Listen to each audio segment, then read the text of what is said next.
You're watching the Reb Zone Sports Show on Fox 5.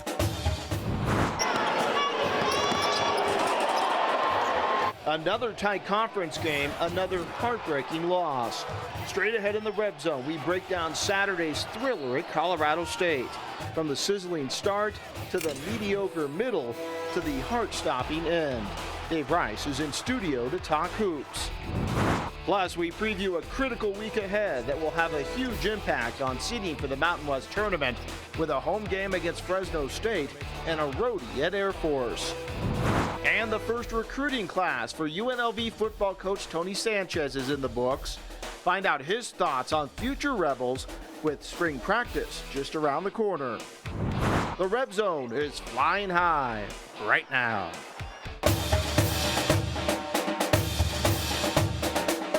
This is the Fox 5 Reb Zone Sports Show, presented by Born and Raised, the official home of the Rebels on the road, and by Cox Communications. Good evening. Welcome inside the Reb Zone. Thanks for dropping in. Kevin Muller alongside Running Rebels head coach Dave Rice. And Coach, it's like the movie Groundhog Day. It feels like it's just the same thing that keeps happening. Tight games and just can't get over the hump. Well, I've said it many times during the course of the season. I'm very, very proud of our group and the progress we've made. Yesterday I was very disappointed, not with our guys. I was proud of our effort. I was disappointed for our guys because we played hard, we played together, we stayed the course, and we just came up one play short. Well, with the just one game this week and so much happened in the game, we're going to break it down by halves, starting with the first 20 minutes that saw greatness and some flat spots.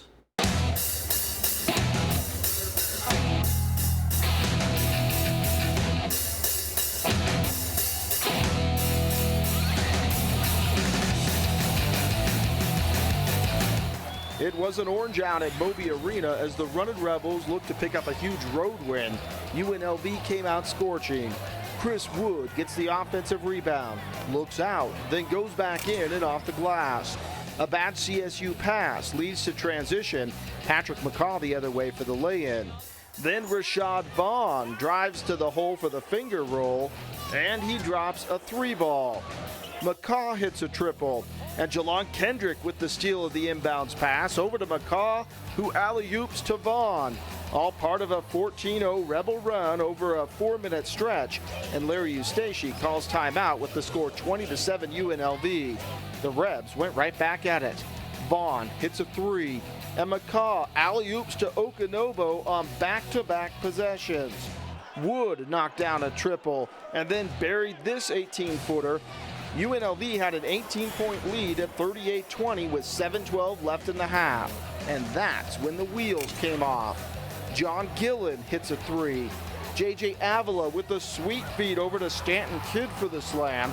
And Avila off the inbounds pass as CSU had a 9-0 run. With 4:09 left, Vaughn gets the hoop and the harm. That would be UNLV's last field goal of the half. And the Rams took advantage. Joe DeSimon with the three, and John Gillen to DeSimon for the stuff. Final seconds, the ball swings over to Kidd, who hits the three to beat the buzzer. Colorado State closes the final 7 minutes of the half on a 19-3 run to shrink the Rebels' 18-point lead to just 2 at 41-39. That first 12 minutes of the first half, as good as this team has played all year. Would you agree? Absolutely, and that's the vision for what I want our program to be. Getting defensive stops at one end and then pushing the ball in transition at the other end. We shared the ball. Most of our baskets were assisted. There were alley-oops, there were three-pointers, but we shared the ball and everyone got into the act. About the 7 or 8 minute mark is when we saw things in terms of shot selection, running the offense, and on the defensive end as well. What did you see that allowed Colorado State not only to come back into that lead, but quickly close that gap? Well, I think a part of it's always you have to give credit to the other team. I mean, Colorado State did a nice job. You knew they were going to make a run. They're a good basketball team on their home floor. But I think the biggest part, we settled for too many quick shots. We shared the ball early. We found people. It didn't matter who had. And then at that point in time, I just thought we took some chances and just didn't share the ball as much as we need to. And I thought our defense broke down a little bit. And obviously, defensive rebounding has always been an issue for us all season long. Going back to your introductory news conference a few years ago, I remember you said the we're going to put the run back in the running Rebels. We saw that in the first 12 minutes. We haven't seen it as much, I think, as some of the fans obviously would like. Where are we at as a program in terms of UNLV, in terms of seeing that on a more consistent basis? Getting closer, and we saw some of that yesterday. We need to see it for longer than 12 or 13 minutes, and then we did see it in the second half quite a bit, and we've seen it at various points in time, but we're recruiting to that. But it starts from the defensive end. We've got to get defensive stops, and we're doing a great job with first shot percentage defense in terms of field goal percentage. We've got to get defensive rebounds. That's the number one key for us moving forward the rest of the season. We've got to rebound the basketball. A guy who's gone under the radar in the last couple of weeks for UNLV has been Jelon Kendrick, but his contributions have been great, whether it's a steal here and there, an assist, a rebound, or the point. Since he's moved to the bench in terms of starting the game, he's really blossomed in terms of what he brings to the table. Well, it's not easy for a fifth-year senior to accept that role of going and becoming a guy coming off the bench, but he was fantastic, certainly at Reno in the win. He was fantastic on Saturday night against Air Force, and I thought he was very good at Colorado State, and he's giving leadership, and we're excited about that. Well, let's start looking at the second half, where we saw a seesaw affair in a game that went down to the final shot.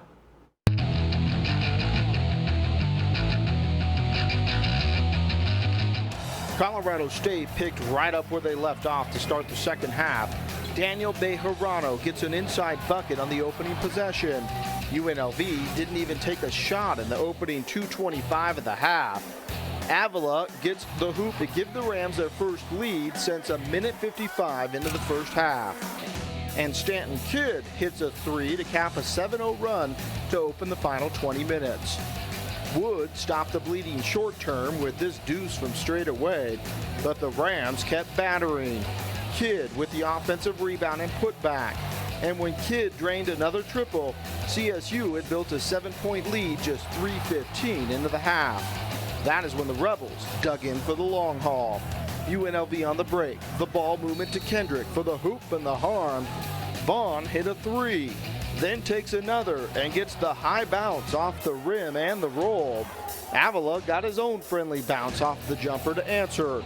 Then Vaughn with the running one-hander, and Doolin drives to beat the shot clock with the lay-in. The kick out to Cornish for the triple, and off the Vaughn miss, Kendrick is there for the tip-in. We were tied at 64 with just over 7 minutes left. Vaughn hit another three to give UNLV its first lead since 10 seconds into the half. Back and forth it would go. Avila drives the lane for the bucket. McCaw comes back with the hoop and the harm. And Kidd with the inside lay-in. 3:30 to go. McCaw hits a three on the break. Bejarano answers with a three of his own. Then he drops another triple to give CSU a 3-point lead. Under 90 seconds left.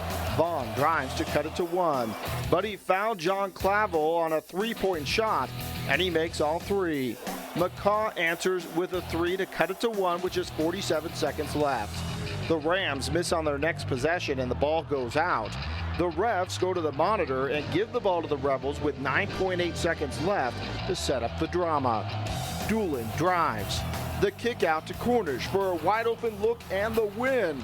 It rattles out, and the Rebels fall short in Fort Collins, 83-82. Passed me the ball and I shot it. Everybody in the gym thought it was good. We just, got complacent and let up, and that's something we always do. Something we're trying to fight, but it just keep happening. But we just let up and let them back in the game. When we went up by 18, we were moving the ball real well. I think we just got stagnant on offense and kind of lost the intensity on the defense end. And they came back and they hit big shots. We just got to learn to close out games. There's no about luck or anything. We got to learn to close out games. And if we got a team about to throw like that, we can't let them back in the game. And that's just something we got to learn as a team. The final play of the game, Jordan Cornish got a very, very good look. Take us through what options you had set up for that play. We have a play that we run with 12 or less seconds at the end of the game. We did the same thing against Utah State, and Patrick McCoff, the dribble handoff, hit a shot that forced overtime, and we won the game in overtime. And there are 4 or 5 different options. There's a dribble handoff, there's a back screen, there's a down screen on the other side. And it was a situation where they took away the first 2 or 3 options, but we were very comfortable with Jordan Cornish, who's shooting 50% from 3. Cody Doolin made a great dribble penetration, found a wide open Jordan Cornish, and it just didn't go in. He's made a lot of big shots for us, big free throws for us, and he'll make the next one, but just came up a little bit short. We've seen the same scenario 3 times here in the last few weeks, about 9 or 10 seconds left, having to go the length of the floor. While 2 of the 3 times it wasn't successful for a younger team that's going to be coming back next year with a lot of freshmen, do playing in those types of scenarios have a benefit down the road if you're in tight games next year and the year after? I think there's no doubt. We had 4 of those in the non-conference. We won them all. Then we've gotten to conference play. We've had 8 of those kind of games, and we've won 2 of them. The others came down to 1 point, 2 point, 2 point, 5 point, 6 point overtime. So absolutely. Anytime you get experience like that, it's invaluable for your program moving forward. The one thing we've seen with this team, they don't quit. A lot of teams, when they had an 18-point lead, lost it and were down 7 in the second half, would have just folded up shop on the road and got on the bus. This team fought back to get themselves in. I think that's a character trait of this team. I've said from the beginning of the year, this is a team that our fans can get behind. We're all disappointed with a lot of the outcomes of these games, but this is a group that will never quit. That's my promise. We will never quit. We'll play till the end, 40 minutes, sometimes 45, with the 3 overtime games we played this year, and we'll continue to get better. As we are 2/3 or so through the season now, are you more concerned with the defensive part of this team or the offensive execution? I think I'm more concerned with the defensive rebounding, absolutely. We've cut way down on our turnovers. You take a look at conference play, we're shooting 47% from the floor, 38% from 3. We're second in the league in free throw shooting. We're doing a good job taking care of the ball now. We're only averaging 11 turnovers a game. It's the defensive rebounding that's killed us. It's not even our first shot field goal percentage defense. It's getting teams to not get offensive rebounds. We've got to do a better job. That's the key to the rest of our season. We've got to rebound the basketball. Rashad Vaughn showed again, while he has the talent that he can take over a game on the offensive side of the ball. He absolutely did. He had a great offensive game. The thing I'm most pleased with is that he's our second leading defensive rebounder in conference play. He's doing more things. We know he can score, but now he's getting assists. He's got a positive assist-to-turnover ratio, and he's second in our team in defensive rebounds. We need some other guys to step up and get more defensive rebounds, but he certainly improved in that area. Well, let's put that one to bed, and now it is time to start looking ahead to a very important week. Up next, a preview of games against Fresno State and Air Force that will have a major impact come conference tournament time in March. Stick and stay. More Reb Zone coming your way in just 2 minutes. You're watching the Fox 5 Reb Zone Sports Show, presented by Born and Raised, the official home of the Rebels on the Road, and by Cox Communications. In a tightly bunched conference standings, every game is huge for conference tournament seeding. But this week, the Rebels are playing teams that are right above and right below them in the standings in Fresno State and Air Force.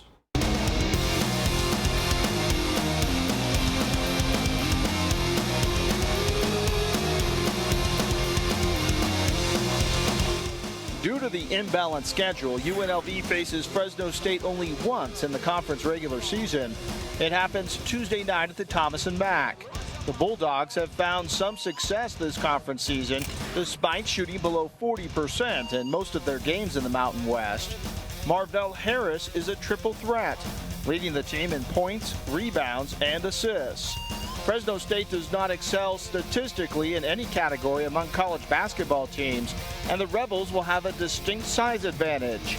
This is a crucial game for UNLV in their goal to move towards 6th place in the standings and a first-round bye in the Mountain West Tournament. On Saturday, the Runnin' Rebels head to Colorado Springs to take on Air Force at Clune Arena. On January 31st at the Thomas and Mack, UNLV manhandled the Falcons 74-63, pulling away in the second half. The Rebs did a good job of handling Air Force's Princeton-style offense, but they relied on the 3 early before settling in and getting touches inside. They'll need another top-notch intensity effort to get a win at a tough place to play at high elevation. Keys to the Fresno State game in your eyes for Tuesday night? Always been impressed with Rodney Terry's teams. They always play hard. They shoot the ball extremely well from the perimeter. Got to contest 3-point shots, and here we go again. Got to defensive rebound the ball. You only play them once in the regular season, so this is the tiebreaker game, if you will, if you end up tied in the conference standings, making this a very critical game for the stretch drive. Well, a couple of things. Number one, we need to defend our home court, which for the most part this year we've done a good job of. But then second of all, obviously with conference standings and conference tournament, huge deal for seedings, no doubt. Then you have Air Force on Saturday. Max Yon did not play against UNLV at the Thomas and Mack. He is back in the lineup for the Falcons, and they are a different team with him there. Well, he's a senior, he's experienced, and he shoots the three ball extremely well, and so it's another guy to try to deal with in terms of getting out and contesting three-point shooters. You're only going to play them 2 weeks apart. With a team that runs a Princeton-style offense that's tough to prepare for, does it help that the games are so close together and everything's fresh in the mind, especially with as well as UNLV played against Air Force the first time around? I think so. I think it's fresh in our minds. Certainly, I think we have great respect for how well they play, and I think we'll also remember the fact that we cannot rely on three-point shots. We've got to play inside out. Now, if we're going to take some threes, because they're probably going to zone us quite a bit, but we've got to play inside out. We've got to post the ball, we've got to dribble, penetrate the ball, and then we can shoot the three. Well, we're going to step away from hoops for just a little bit to talk some UNLV football. Straight ahead, an in-depth look at head coach Tony Sanchez's first recruiting class, and the coach sits down with our own John Castanino to give his thoughts on where the program is heading. That's next as the Reb Zone rolls on. You're watching the Fox 5 Reb Zone Sports Show, presented by Born and Raised, the official home of the Rebels on the Road, and by Cox Communications. On Wednesday, Tony Sanchez announced his first recruiting class at UNLV as head football coach. 22 new players joining the program. John Castanino explains why the overwhelming majority of the recruits that Sanchez and his staff targeted signed with UNLV.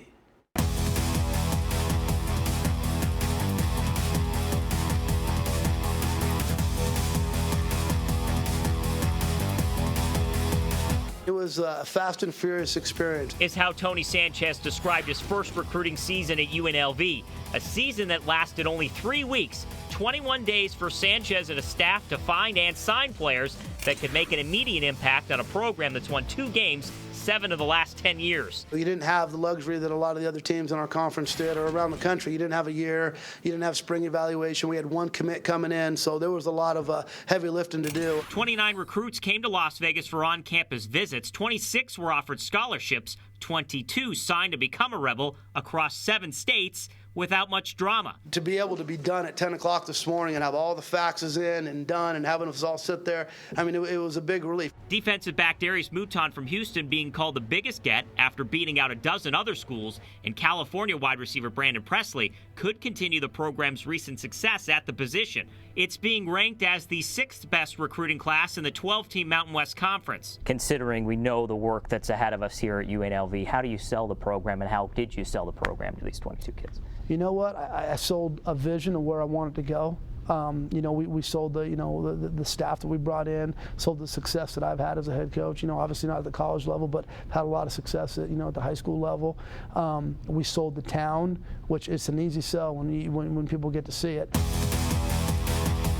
3 of the 22 players are from Las Vegas. Defensive lineman Melvin Johnson out of Canyon Springs and offensive lineman Justin Polu from Silverado were early targets. We knew Polu and we knew Melvin Johnson, obviously, from my time at Gorman, and those were guys that I knew immediately we wanted to offer, and we did. As soon as we got there, that wasn't even something we discussed. Zach Singer is a former Gorman Gale who's transferring from Kent State and will join the defensive line in 2016.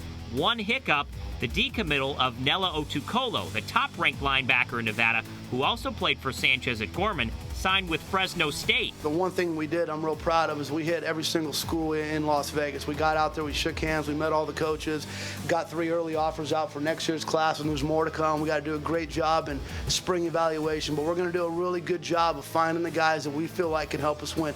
And that's the most important thing. There's kids in this valley that can help us win. We got to find out who they are, identify them. UNLV has already offered 3 local scholarships for 2016, hoping to build the best local pipeline in program history. The Rebel staff say the rookie head coach handled the process like a veteran. Tony's been great. I mean, he's not afraid to ask a question, and if he doesn't know the answer, but he knows a lot. I mean, he is so passionate. He's got so much energy. Coming from a high-profile program like he did, he traveled the country playing national games. And the other thing that Tony does is communicate well. We had a lot of guys who were recruiting outside of a position, just picking up loose ends for each other. One guy in, one guy out, and we're sending our running back coach out to go see a defensive lineman, or back and forth, and everybody did a great job of picking up the slacks. Call this recruiting class an early win. Now Sanchez has to re-recruit his own locker room to buy into the new regime and win where it really counts. Coach Houck did a lot of good things here. He really did, and he brought this group of guys in. And I think there's talent in that locker room. For whatever reason, we've won 2 games, 7 of the last 10 years. I mean, at what point is that going to end? And we're hoping it's now. All right, thank you, John. The Rebels open spring practice on March 16th. We're back to wrap things up with the Runnin' Rebel Players of the Week right after this.